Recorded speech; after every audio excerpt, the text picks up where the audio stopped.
All right, y'all, real quick, here's how to support this show. First of all, buy my book, Fool's Errand. It's at foolserrand.us, and the audiobook is now available as well. Sign up for the show feeds, iTunes, Stitcher, and RSS, this, that, and everything. It's all at scotthorton.org. And also, you can subscribe at youtube.com/Scott Horton Show. The full archive, 4,600 interviews, all available for you on YouTube as well now. And then check out scotthorton.org/donate. For $20, you'll be able to get the audiobook here very soon from there. Also, $50 if you want a signed copy of the book, Fool's Errand, the paperback. $100, you get a QR code silver commodity disc. And anyone who donates $200 or more gets a lifetime subscription to Listen and Think libertarian audiobooks. Take PayPal, one-off and monthly donations, take all different kinds of Bitcoin and digital currencies, especially Zencash. That's zensystem.io. But anyway, all those addresses are there at scotthorton.org/donate.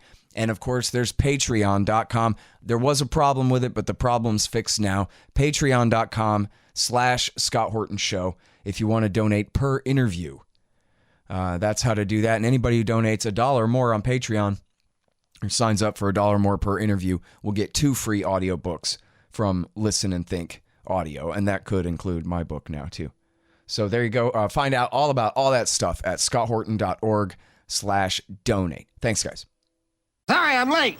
I had to stop by the Wax Museum again and give the finger to FDR. We know Al-Qaeda, Zawahiri, is supporting the opposition in Syria. Are we supporting Al-Qaeda in Syria? Well, it's a proud day for America. And by God, we've kicked Vietnam syndrome once and for all. Thank you very, very much. I say it again, you've been had. You've been took. You've been hoodwinked. These witnesses are trying to simply deny things that just about everybody else accepts as fact. He came, he saw, he died. Well, we ain't killing their army, but we killing them. We be on CNN like, say our name, bitch, say it 3 times. The meeting of the largest armies in the history of the world. Then there's going to be an invasion.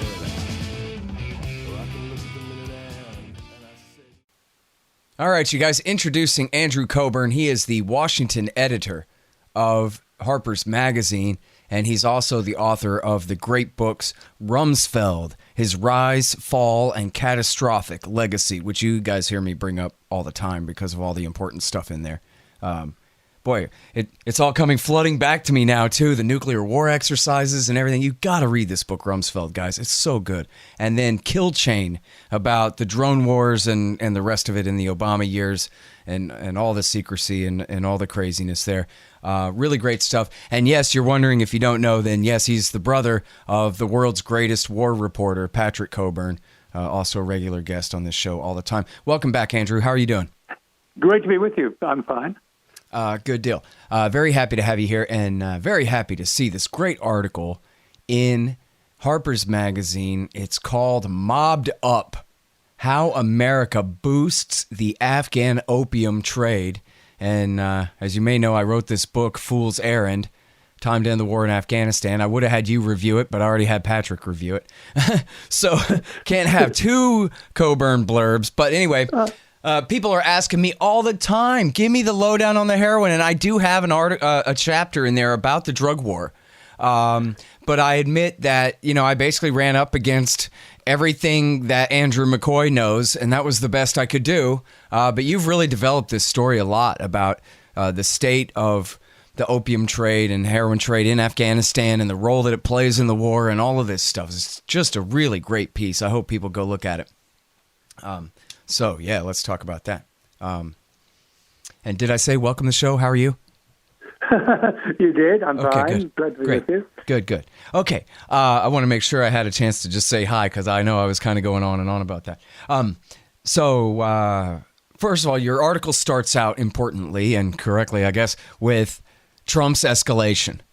Mattis and McMaster, they pushed, and Bannon was the only thing standing between them and the escalation, and then he got gone, and then Trump did give in to them, gave them, at least 4,000 maybe 5,000 troops since then, and expanded authority to fight.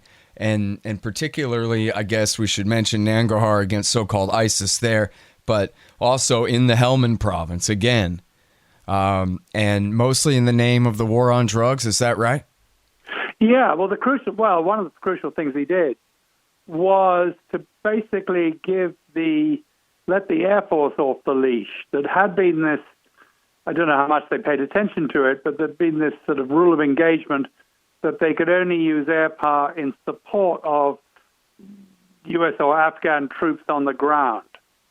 And what he did crucially was to let them, in his speech when he sort of, announced that he'd caved into the generals, that he would, that the Air Force could now sort of roam at will over Afghanistan and pick its own target.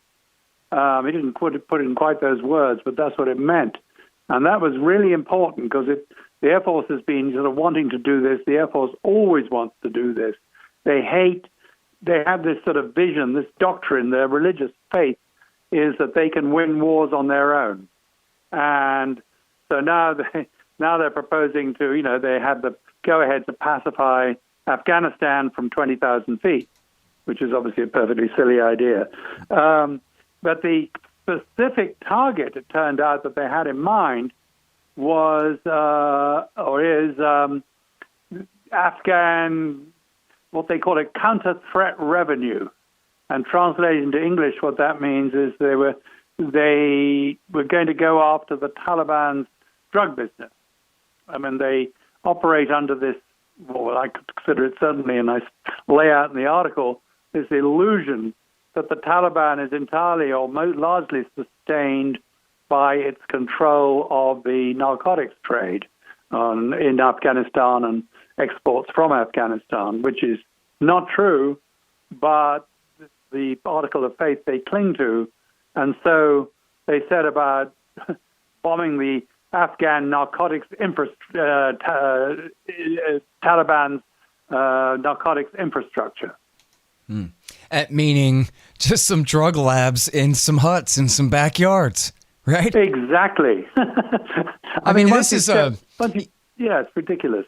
I mean, it's a meme that goes around, right? That using a $100 million airplane to drop a $25,000 bomb on a $10 hut, something like this. And literally, and they even reduce one thing, not a $100 million airplane, a $400 million airplane. Right? Yeah, exactly. Right. Oh, and you write about this, the F-22s, that they're using these to attack literally civilian homes where allegedly drugs are being produced in Afghanistan. Exactly. And by the way, those planes have to fly all the way from Qatar. So God knows how long that takes and how many times they have to be refueled, all to bomb, at most a house and actually a hut. Yeah, and I guess they must have had some expensive reconfiguring or something going on to even accomplish that, because I seem to remember that Robert Gates campaigned hard as Secretary of Defense to shut down the F-22 program because everybody knows that all of America's wars are against unarmed peasants on the ground, and that the F-22 is really designed for dogfights with other jet fighters. And if we're going to have a next-generation plane that can actually hit ground targets, that's supposed to be at least the F-35. So they must have, don't tell me how much money they spent reconfiguring the F-22 where it can launch at least some air-to-ground bombs, since the F-35 is worthless still. Right, well, it can drop a few, but the excuse for using this $400 million plane against some huts and civilian houses and supposed drug labs, some of them were drug labs in Afghanistan, was that only the F-22 can carry the small diameter bomb, which is, they sell that on the basis that it's kind of a good, kind, gentle bomb, and it doesn't surgical strike. It just kills the bad person, but not his wife and family, which is again not true. Right. But that was a lie anyway, because lots of planes can carry that bomb. It was the sort of shabby excuse for deploying this plane, which had been sitting around for 12 years, not doing anything. because there's nothing for it to do, and it can't do that very well, since it costs a lot to maintain. So they wanted to drag it in and, made up a few lies to justify it. Yeah. Man, I don't know what's wrong with my brain these days. I'm just losing track of my footnotes. But I just read a thing the other day about how a big part of even the Iraq War, the second Iraq War, was that the East Coast Marines got to participate in Afghanistan, but the West Coast Marines didn't really get to, and they had to do something. And there's just so much of that, like, busy work in American militarism. It's crazy. Right. Well, the point about what I talk about in the article is that you've got to understand the Afghan war in terms of, why those people engage in it, why they're doing what they're doing. And it's clear that on the Afghan side, there's lots of people there, and particularly in Helmand, and I was drawing on the experiences both of people I know who've been military officers who've served there, multiple tours, some of them, and also a brilliant book by a British former officer there, Mike Martin, who wrote a fantastic book called An Intimate War. It's an oral history of the war in Helmand. And it's basically all these people on the ground, they're doing things for their own reasons, you'll have a lot to do with the drug trade in Helmand. And so some drug lord, one day it suits his purpose to be on the government side, and the next day it suits his purpose to be Taliban. And, so he's fighting on the Taliban label. And it has much more to do with what's happening locally than all these, some idea that there's a coherent, streamlined Taliban command structure that's, pulling every string from far away and from over the border in Pakistan. And much the same with the Americans, right? Is that here we have some F-22 pilots, and they need something to do. And so right. Well, and more importantly, the Air Force needs to both to jack up its budget, or specifically get a bigger budget for fighter planes or whatever.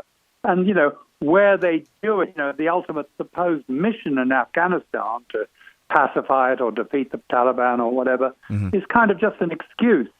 It's their own. Everyone's acting in their own self-interest, and they pull in these labels like war on terror, or resolute support, or or whatever, or hey ho for Islam.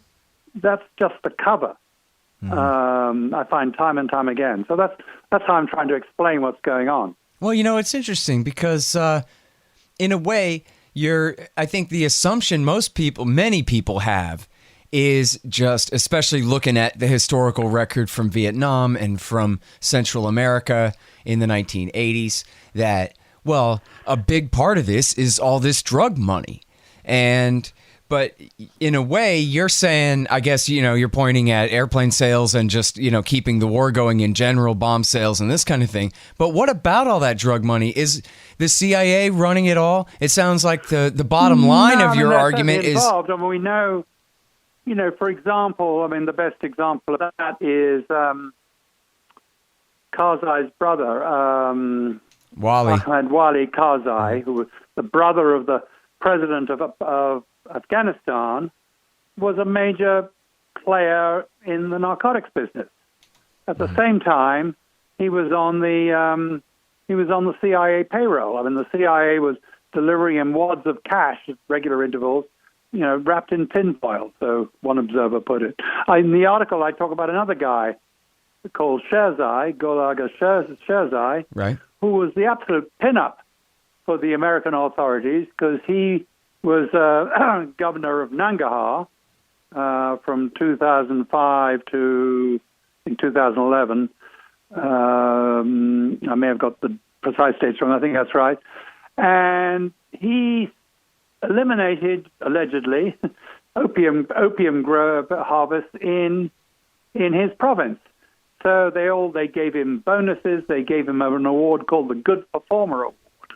Everyone came to see him, and even candidate Obama in 2008 came to see him and invited him to his inauguration. Meanwhile, what this guy had done was he still controlled a lot of opium production in his home province of Kandahar. So he was still growing opium there, which he was processing into heroin in Nangarhar. So this guy who was meant to be the poster child for, good things happening in Afghanistan was a major heroin processor. And actually, when I asked him for comment on this allegation, he sent a whole sort of folder of letters from senior American officials saying what a terrific fellow he was. So it's it shows how ridiculous, the entire endeavor has been.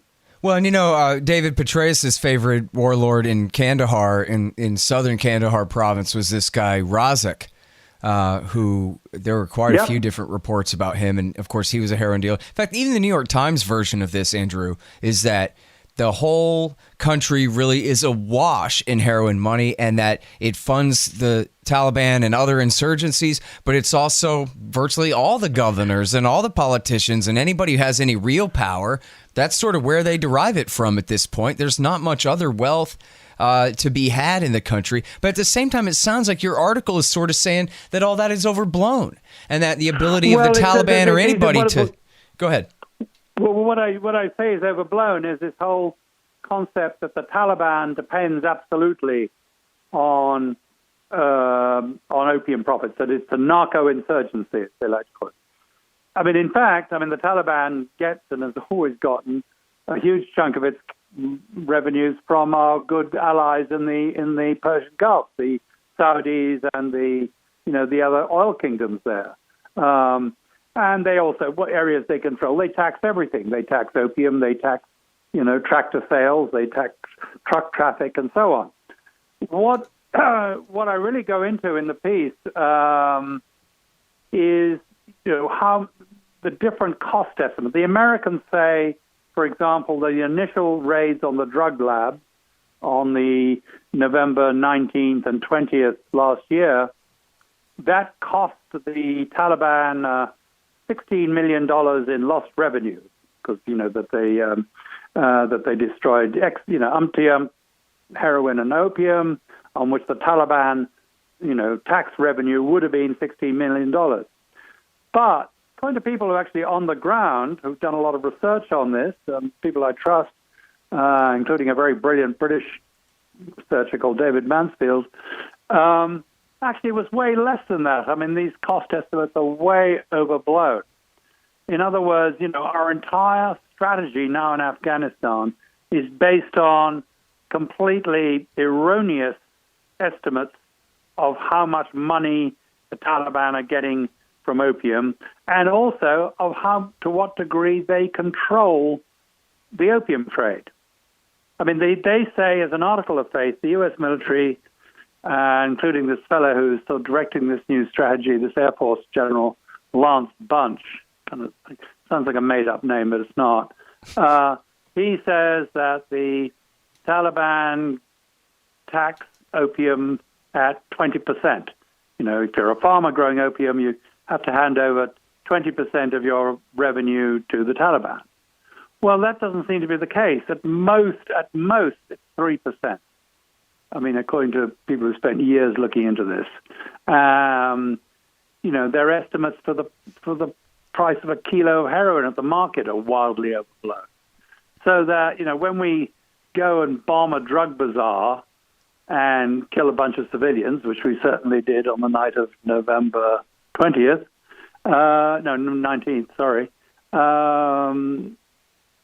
We think that's advertised as dealing a mortal blow to Taliban revenue, but it's nothing of the kind. Yeah.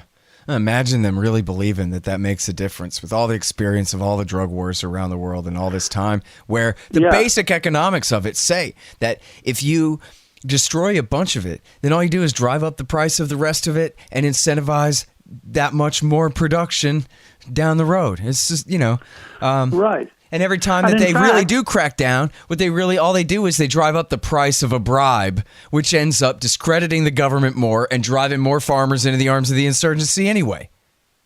And to show how ineffective this was, after those initial drug raids, as you said, usually you'd expect the price to go up. The price didn't go up, so they didn't even deal that much of a blow. Oh, in other words, the place is so awash in heroin it didn't even make a blip. Those actual bombing raids. And imagine, and we talked about the F-22s, but what about the B-52s? Using B-52s to bomb shacks on private property. You know? Exactly. My God. Exactly. But the other aspect to it is a bit of the story that I found really sort of telling was, how we managed to, as you mentioned at the beginning, how we managed to drive up Afghan opium production. I mean, we had a program which was meant to really cut it significantly, and instead pretty much doubled it. Mm-hmm. All the irrigation projects and so forth you're talking about? Well, that was back in the 50s. We had an irrigation project in Helmand, which is, to fertilize Helmand, which actually it led to all sorts of land disputes, which are a lot to do with all the problems that have been there since. But more, the story I like, is the story was that in 2008, the U.S. and Britain decided, right, we got this great program to eliminate opium production in Helmand province, which is it's the opium basket of Afghanistan, where not all the heroin and opium in Afghanistan is grown, but it's the major producer. Right. Okay, so what they did do, was to say to the farmers, okay, we want you to grow wheat. We're going to give you wheat seeds. We're going to help you get it to market.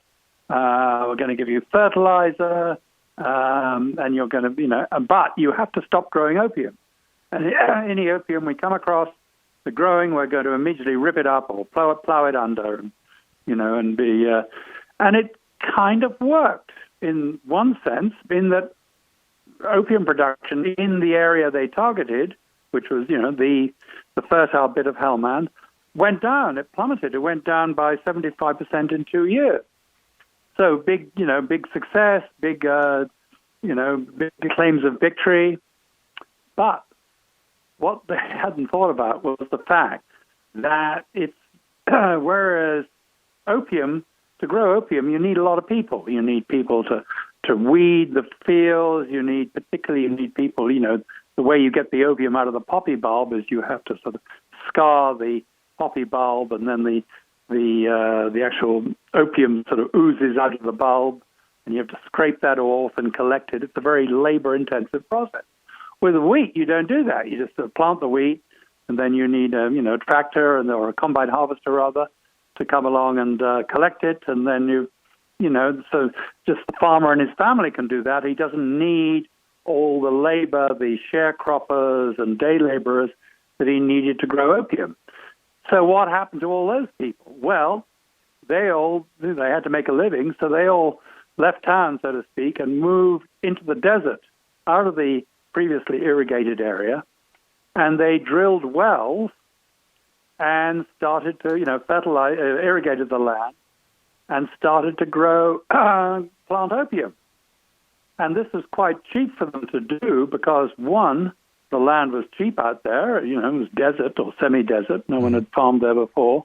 And two, the wonders of alternative energy, or renewable energy that happened to come on the market, cheap, reliable, Chinese solar powered pumps. So before, to pump a well, you'd needed to have a diesel pump, and expensive and broke down all the time, and you had to buy diesel fuel. Now these solar pumps, once you had them, they were free to run. Let's hear it for Al Gore should have been pleased. Let's hear it for renewable energy. All right, you guys, here's who supports this show. First of all, the great Mike Swanson. He wrote this incredible book called The War State, about the rise of the permanent military-industrial complex and the new right after World War II. It's a really important history. I think you'll really like it. It's The War State. It's on Amazon.com and thewarstate.com. And also, he gives great investment advice if you have any money to invest at wallstreetwindow.com. wallstreetwindow.com for all the financial news and the great advice from Mike Swanson. And when you follow his advice, I know he recommends that you keep at least some of your savings in metals. And what you'll want to do then is go to Roberts & Roberts Brokerage Inc. That's rrbi.co, rrbi.co. and platinum, palladium, gold, and silver, of course, as well. They take the slightest commission and provide great service. And if you buy with Bitcoin, there is no service fee at all. That's rrbi.co for all your precious metals. And then, of course, Zencash. It's a new digital currency, but it's also an encrypted messaging app and file transfer app. And you can learn all about it at zensystem.io. That's zensystem.io for Zencash. And then libertystickers.com got a brand new website. In fact, just don't even go to the current website. Wait like 15 minutes and then go. He's got a brand new website going up there for libertystickers.com. It'll be up sometime next week. And I finally got Illustrator again, so we're going to be getting some new stickers up there. Lots of good anti-government propaganda for you there at libertystickers.com. And listen, if you want a new website, a 2018 model website, you got to keep up with the times for your business or whatever it is you're doing. What you do is go to expanddesigns.com/Scott and you'll save $500. Man, all right. So now you talk about Helmand. Now, as I understand it, basically Lashkar-Gah, the capital, the provincial capital of the province there, is under the control of at least allies of the government in Kabul to some degree, what have you. But then, am I right that virtually the entire rest of the province is in the hands of the Taliban? And so I don't know about, total dollar figures or even how much it adds up in terms of percentages of the Taliban's overall revenue, but in terms of their dominance of Helmand and therefore the country's opium market, what percentage do they have, their cartel versus, say, the more government-allied factions? Well, it's hard to tell. I mean, they don't, as far as I understand it, they don't own, they're not the business. They tax it like they tax everything else. Right. They, for instance, they get huge revenue from all the goods that have moved through the country from, Iran to Pakistan. Mm-hmm. A lot of routes are down from Central Asia. I mean, they tax the Americans who bring their trucks in from Pakistan through the Khyber Pass. Very profitable. Uh-huh. Yeah. So they, what you have are the local drug lords. I mean, like very powerful families, like the Akhundzada family, who have been the dominant power in Helmand for years. And they're very heavily involved in opium and heroin. In fact, it was there was a Nassim Akhundzada back in the 70s and 80s who really got opium going in Helmand. But prior to that, it wasn't too big a deal. And then his nephew, Sher Mohammad Akhundzada, who made his name as a gallant, anti-Soviet resistance fighter in the 80s, and like the rest of his family, like his uncle. Then, when we come in and displace the Taliban in 2001, those guys, or particularly this guy, Sher Mohammad Akhundzada, those warlords / drug lords / warlords, they were back in business, having been repressed under the Taliban. And so much that in 2005, a squad of an anti-narcotics squad, which was trained by the British, raided his office and found 9 tons of heroin in his office. My wife, Leslie, actually made a film about it, went to see him for 60 Minutes at that time. He showed it to her. Wow. Yeah, now speaking of which, she also wrote the book Out of Control, which was, I think, my first real big 300-something page political book that I read in high school, after cool. Orwell and stuff. That is a really great book. I remember so many things out of it to this day that I learned in that thing. Out of Control, about Iran-Contra. Great journalism there, as long as we're at it. And as long as we're talking about Scott, drugs. Can I give a shout-out for Leslie? She is currently running for Congress in Virginia. Oh, really? Virginia 5th District. Oh, man. Coburn for Congress. Look her up. That's really great. And you know what? I bet not all of our politics align, but I am pro-Coburn. Absolutely. Your daughter's great in TV and movies, too. Olivia Wilde, everybody, is his famous movie star daughter. and probably more too, but I don't know. And you know what? As long as we're talking about your family, the great Alexander Coburn from Counterpunch, I don't know exactly what all you call him, a left-wing radical propagandist for many years here in the United States, who just died a few years ago. Also another great one. So anyway, now listen, about that heroin money.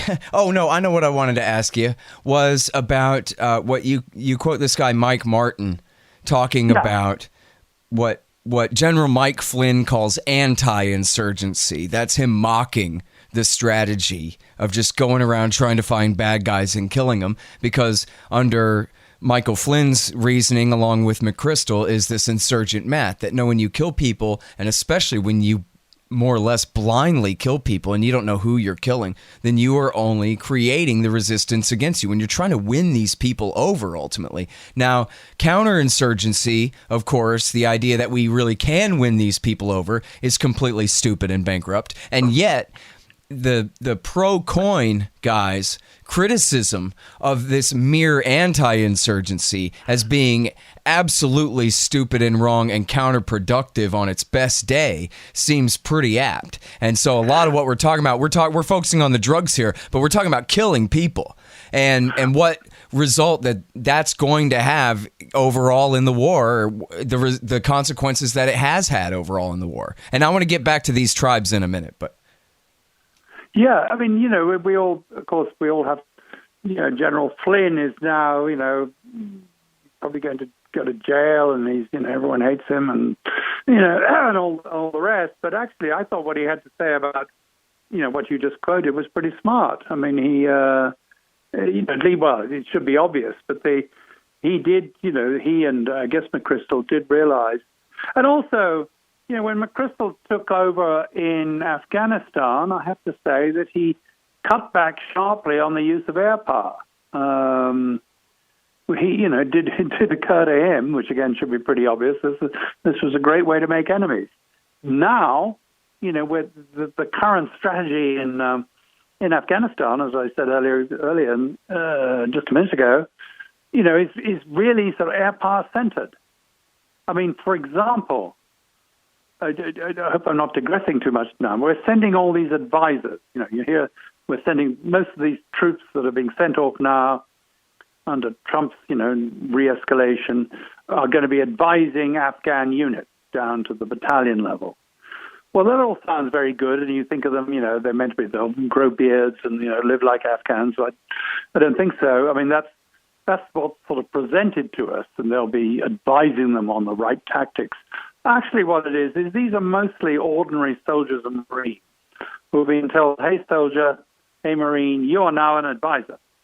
And there's a new patch on their shoulder or whatever.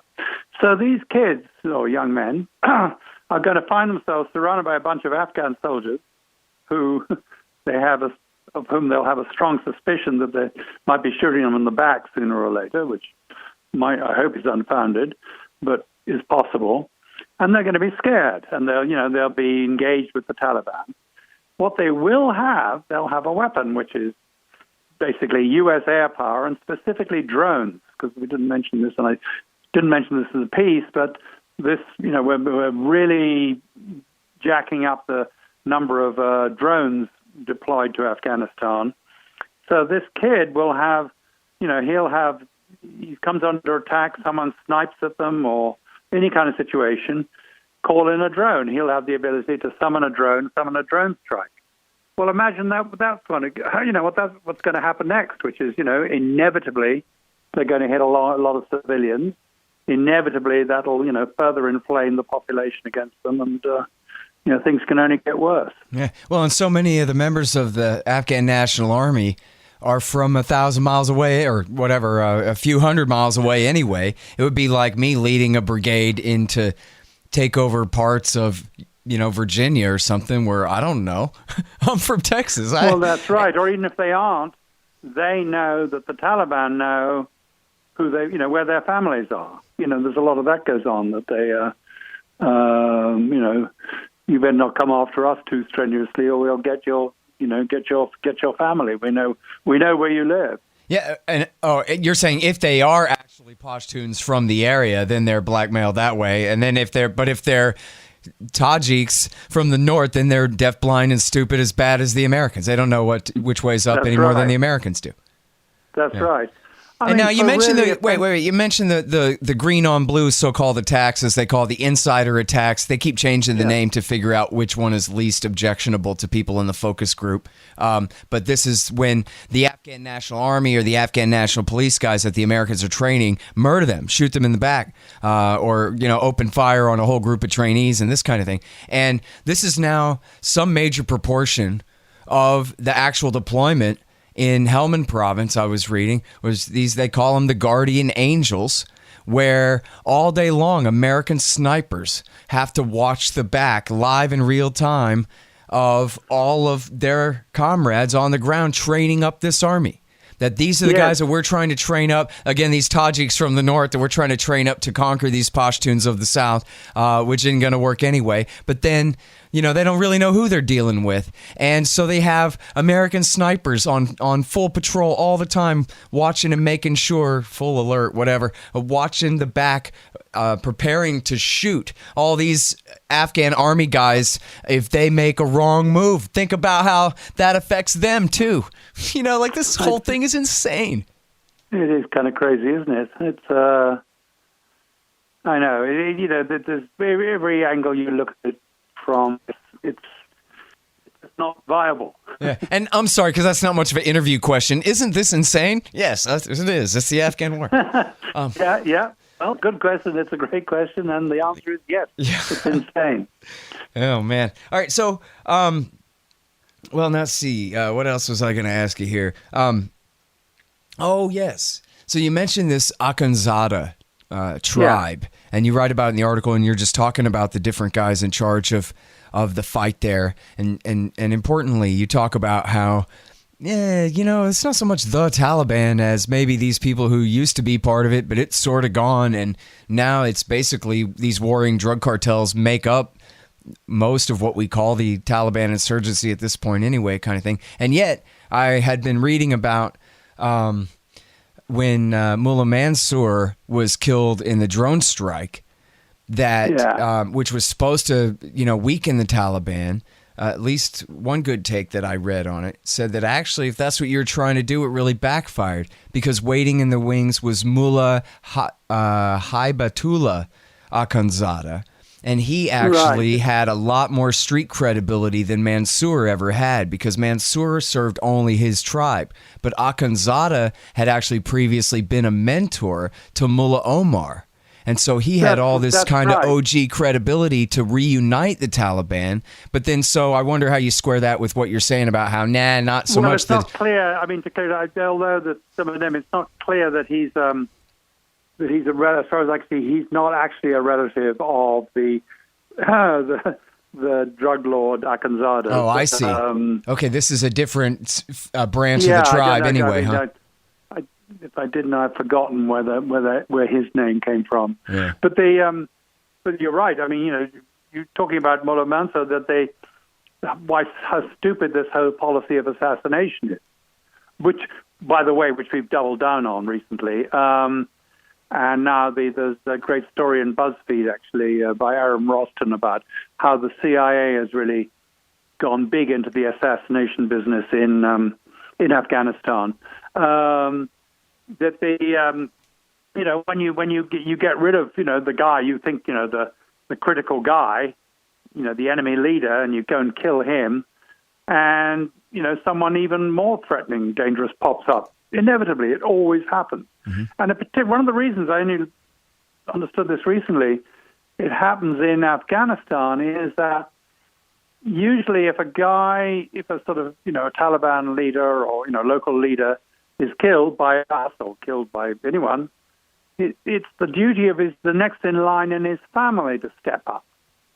So you're up against the same family. Now you have a younger brother in charge who not only is signed on to carry on the struggle, but has got an extra beat because you killed his brother. Mm-hmm.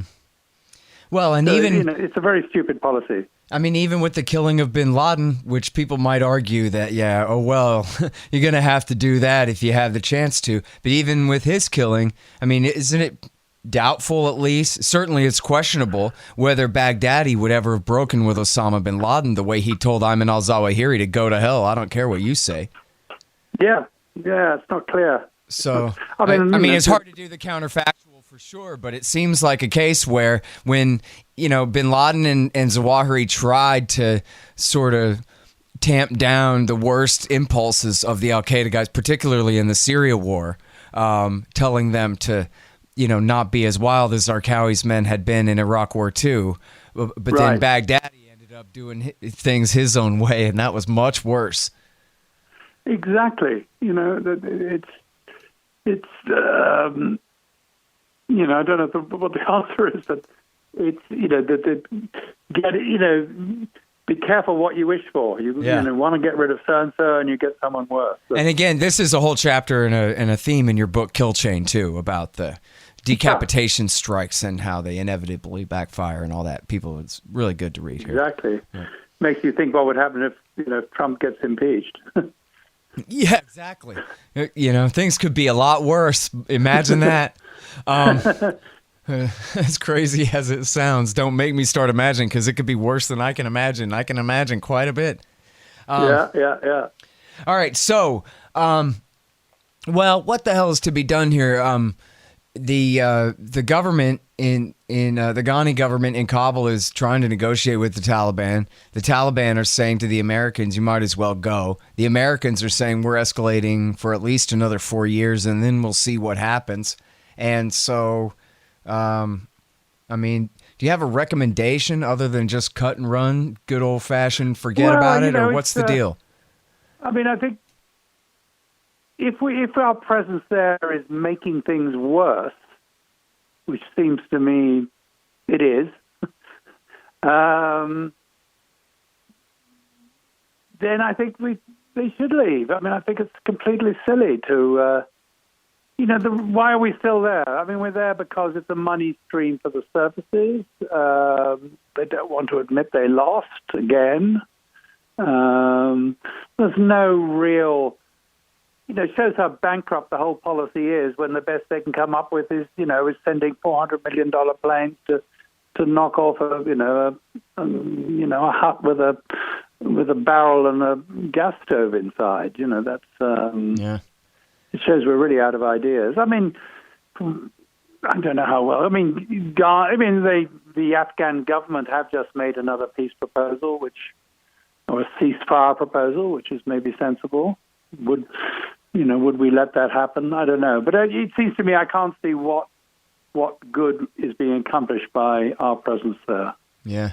I wonder, it seemed like actually a mistake, which, what the hell do I know about it really? But it seemed like asking the Taliban to sort of become a political party and join in the government in Kabul is conceding way too much and in the wrong direction, where what they really should do is just kind of recognize Taliban autonomy and, more or less sovereignty in a kind of wink nudge, Iraqi Kurdistan kind of a way from here on out, and ask them in return to not try to take control of Kabul, and that, to go ahead and not necessarily split the country up, but obviously creating a central government ain't working. But why have guys fight about who rules the wannabe central government, at least in perpetuity, when we can just let the South and East go? How about that?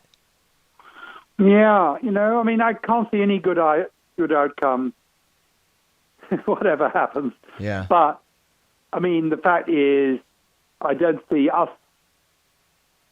making things better, which is, there's all sorts of problems. As John Stopko, the Special Inspector General, who's been, documenting the incredible corrupt, waste of money for years in Afghanistan. A truly great public servant. He said to me once, the trouble is we've created a government, a $10 billion a year government. That's what it costs currently to run the Afghan government, as financed by us.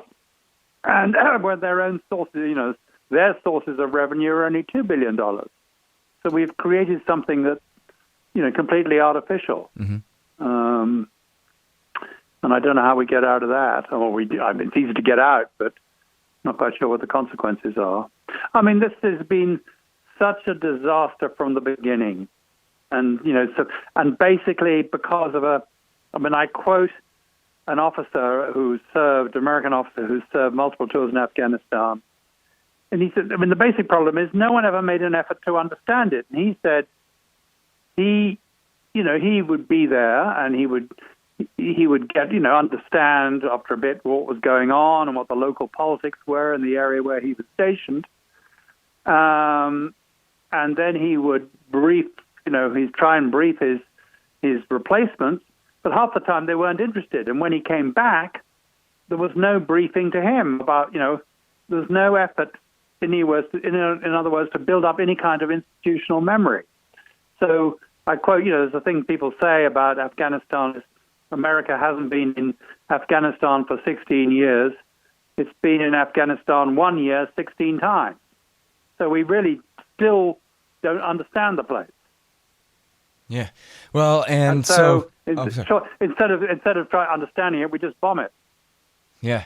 Well, and so the distortions of power, as you say, are so vast where they're so heavily dependent on outside money, never mind military power, to maintain the status quo, that pretty much no matter what happens, it's going to be a wreck. Now, the politics, I'm sorry, I'll let you go. I'm keeping you on so long here, but the politics here have, we saw, Donald Trump actually got this right earlier in the campaign. He would say, Obama created ISIS. And people were like, oh, gasp. And then he would say, yeah, because he backed the jihadists in Libya and then in Syria. And that's what ended up re-energizing the thing and leading to the Islam. And it was like, hey, that's a really good answer. And then, of course, he would add in, and he pulled the troops out of Iraq. So when ISIS came rolling into Iraq to seize the West, the Americans weren't there anymore, which was true in and of itself in a way that, like, yeah, maybe the Marines could have stopped it if they'd had a bunch of helicopters or whatever in country at the moment. But at least he got the first part right. But then by the time he became president, by the time he became president, he had fully bought into the more, Washington Post narrative,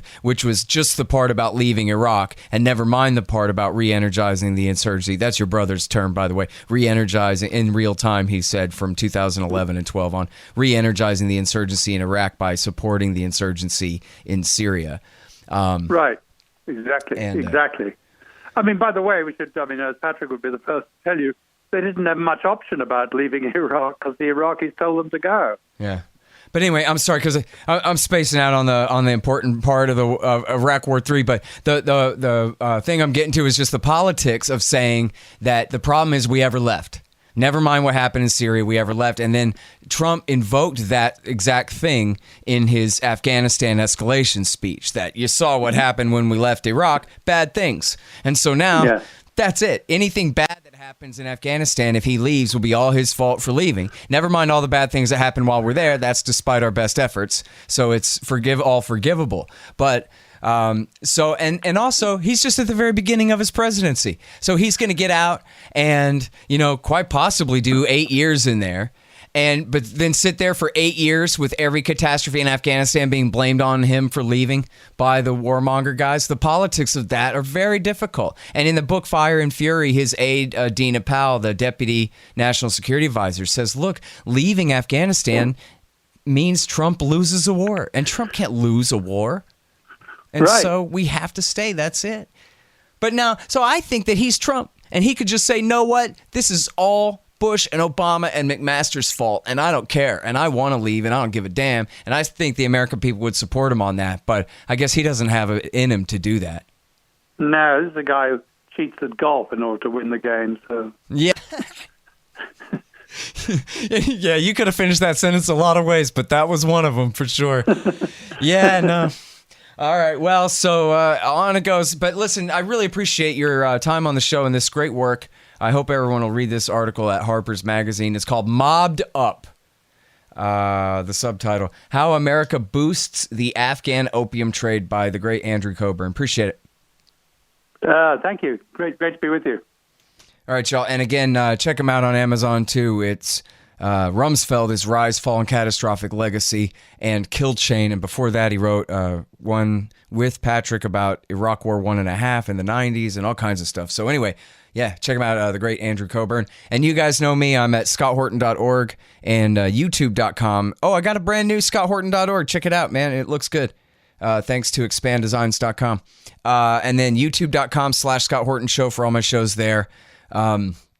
Fool's Errand, Time to End the War in Afghanistan. That's at foolserrand.us, my book. And the audio book is now available too, guys. And then antiwar.com and libertarianinstitute.org for things I want you to read. And then follow me on Twitter at Scott Horton Show. Okay, thanks.